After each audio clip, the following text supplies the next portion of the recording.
What's up, folks? I'm Sade, and welcome back to my Astro series segment. And we have made it to the final zodiac sign, the final house, and the final planet of this segment. And it is, of course, Pisces, my lovely shadow and opposite sign of Pisces. Okay, so much to discuss when it comes to Pisces energy. So let's go ahead and start with the basics. Pisces can be such a misunderstood sign. If you think about it, it is the last and final sign of the zodiac. So spiritually, it is believed to have a Pisces moon or a rising, or even to come back with a lot of Pisces energy, you've been through all 11 of the signs. And if we remember the first sign being how you assert yourself, Aries, how you come into the world, Taurus, how you develop self-esteem. Who are you despite how you assert yourself? What do you value? Gemini, how do you make sense of the world around you and connect with others? Cancer, how do you make sense of your emotions and how you feel? Leo, how do you express your creativity, making you an individual separate from the team? Virgo, what are your work habits? How do you build doing the day-to-day routines and having healthy habits? Libra, how do you now connect with another person? Scorpio, how do you build intimately with another person, joining forces, having assets, making more money, and being powerful? Sagittarius, what is my philosophy? What is this all for? Who am I and what am I here to do? Capricorn, building that legacy, physically doing your duty in life. Aquarius, finding a team of people that believe in what you believe in, and together you guys create something bigger than yourself, bigger than life itself, and something that can surpass you for future and future generations to come. And then finally, we have Pisces, which is how we exit. So it's really known as the spirit. It's the spirit of who you are despite all of these physical things. It's where you go once you've finished your life in this physical world and before you come back as Aries. So it's really believed that Pisces is the end and the beginning. It's the ending as to how you leave, but it's that spirit that's getting ready to come back and reassert itself as Aries, starting at the first house of the zodiac, working its way through. So Pisces can really be misunderstood, and it is because they carry all of the signs with them. Pisces is mutable. It is the final water sign, and it is feminine. So we already went through what feminine means, what mutable means, and now we're just going to dive straight into the Pisces energy. The duty of Pisces people is to serve. Just like their opposite sign, Virgo. Virgo physically doing the work, building the habits and the routine. Pisces is here to serve selflessly. It is the idea of no ego. I and you are the same people, and my job is to serve endlessly. And if you think about the waters, you have Cancer being that first water, which is pretty shallow. It's ruled by the moon, so you can see how the water moves and changes with the moon cycle. Then you have Scorpio being the lake, the pond, the still water, the murky water that can be a little dark, but there's still life underneath it. Pisces is that endless pit of water, the water that we probably as humans will never be able to get to that depth. And we can only imagine what it could be like to live in those deep waters. And those deep waters are boundless. And that is Pisces energy. Pisces people have a boundless amount of love to give to people. They care so much, and it can be a stranger on the street who they don't even know, and they will be willing to help them, willing to take on their burdens and to serve them, because remember, Pisces is water, so it feels everything that it touches. And because Pisces water is boundless, it can really take any and everything in as its own. So Pisces really have to work on tapping into that Virgo element of having boundaries, of detaching. The idea of detachment is not a thing for Pisces people. They want to connect on that intimate emotional level, and they want to make sure that people aren't living in pain, similar to that Aquarius energy. How can I make the lives of everyone easier? Because when I'm happy, you're happy. And that is the energy of Pisces. You and I are one. There's no separation. Some people will say Pisces wear their heart on their sleeve. I think that Pisces people are extremely emotional and sensitive. Their moods can shift like this because remember, they're mutable and they're water. So they feel everything and it shifts very, very quickly. And I don't think they wear their heart on their sleeve because they have so much emotion and they feel so deep. You really have to understand a Pisces person to really know when it is that something is going on, because they might not show it initially, but when they do talk about it, they're in it. They're in how they feel. They talk about how they feel. And the one thing about Pisces energy, because it's so boundless, their highs are very high and their lows are very low. So if you remember in the Virgo / Mercury video I spoke about, it's very easy for people with strong Mercury energy to have anxiety.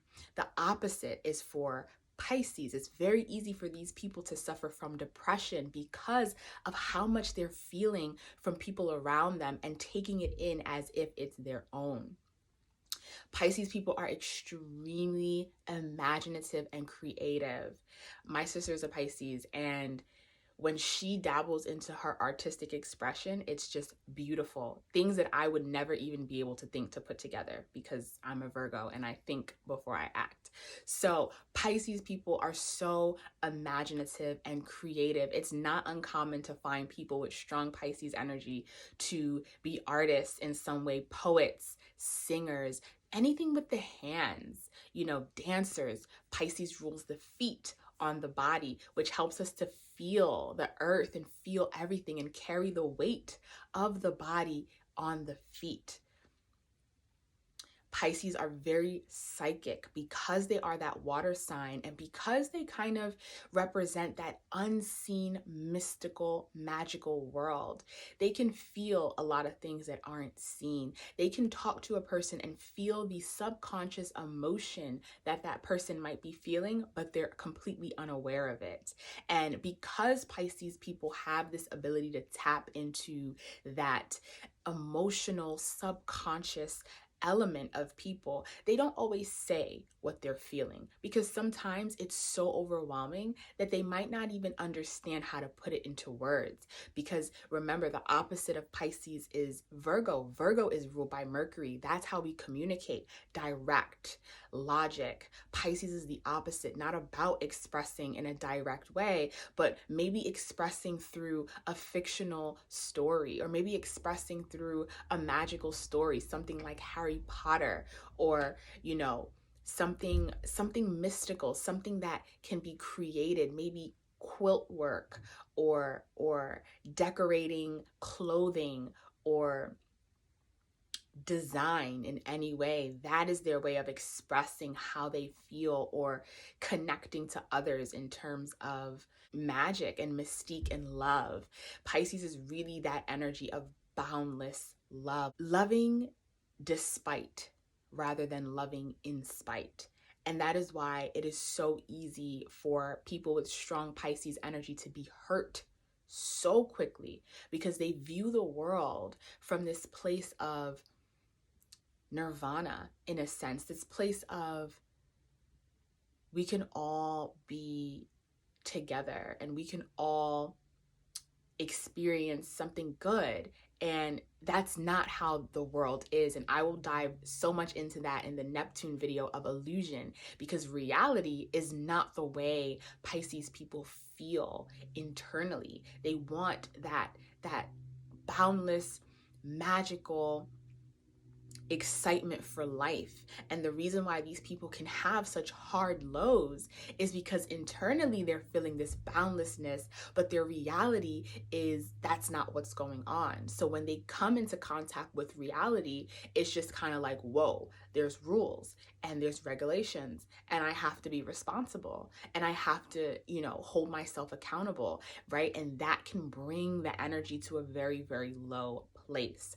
Something to really know about Pisces people: unless these people have earth and fire elements around them, it is very hard for Pisces people to stick to one thing and see it push completely through.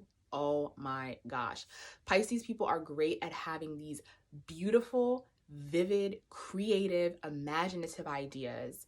But when it comes to doing the day-to-day, mundane, routine, getting the job done, being consistent, they are nowhere to be found. And this is where that balance can be so complicated for Pisces people, because you have these ideas that can happen, but you have to come back to reality, and reality is earth. So you have to tap into Virgo energy to really be disciplined and do the work and create healthy habits. Because Pisces people really like to move through life from how they feel, they can be signature escapists, because sometimes the reality of Earth is not as fun as the reality inside their heart or inside their mind. And they can get lost and wrapped up in that internal reality and want to physically escape from the external world. So it's not uncommon for people with strong Pisces energy, unless you have boundaries, or if you have a lot of planets in the 12th house, which I will dive deep into. It's not uncommon for these people to be addicted to drugs in some way, or to use it a lot to just take the load off of how the world is feeling externally. I think the hardest aspect about Pisces people is that they are such lovers of serving, and the world isn't ready for that type of heart of the Piscean person. And something that Pisces people can really work a lot on is developing boundaries around how many people they allow to have access to them emotionally, and how much they will spend dwelling on the emotion of something, and having some sort of boundary to not be so reactive to the stimuli. Because Pisces feels everything, it's hard for them to experience something and to not be bothered by it so much.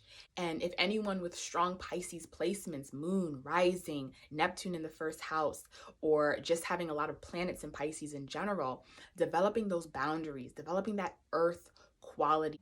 Pisces is not a fire sign, so it doesn't get that vitality from itself. It really feels and gets its energy from around them and their imagination in a sense, but not that fire energy. So they need a lot of time to seclude and to just take time for themselves to figure out who they are despite what other people are bringing to them, and to come back into reality. Something I think that so many of us can really learn from Pisces, and this is an aspect I love about my shadow sign, is having a little bit more having a lot more compassion for people, having compassion for what others could be experiencing around you, and most importantly, having the compass of your own emotional needs. So this is an aspect, with boundaries, of course, that many of us can really, really learn from the lovely Piscean sign.